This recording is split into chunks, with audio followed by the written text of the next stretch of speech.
કાશ્મીર ખાતે આતંકવાદીઓની બર્બરતાના વિરોધમાં જંબુસરમાં મુસ્લિમ સમાજે પણ કાળી પટ્ટી બાંધીને વિરોધ નોંધાવ્યો છે।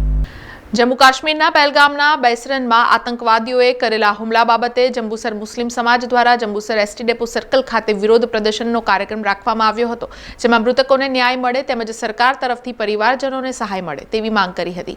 આ સાથે આતંકીઓને ફાંસી જેવી કડક સજાની પણ અપીલ કરી છે। આ વિરોધ કાર્યક્રમ દરમિયાન જીવ ગુમાવનાર 26 પર્યટકોને 2 મિનિટનું મૌન પાડી શ્રદ્ધાસુમન અર્પણ કર્યા હતા। એ આતંકવાદી ઘટનામાં તકરીબન 28 જેટલા નિર્દોષ ઇસમો મૃત્યુ પામ્યા અને કેટલાક ઇસમો ઘાયલ થયા।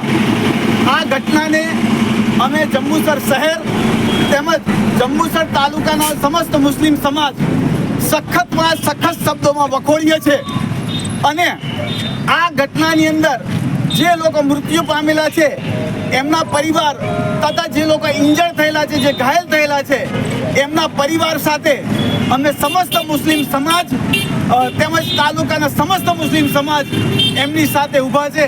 સમાચારોના સતત અપડેટ માટે TNN ન્યૂઝને YouTube પર સબસ્ક્રાઇબ કરી બેલ આઇકોન પ્રેસ કરો અને અમારી સાથે જોડાયેલા રહો Facebook, Instagram અને Twitter ઉપર।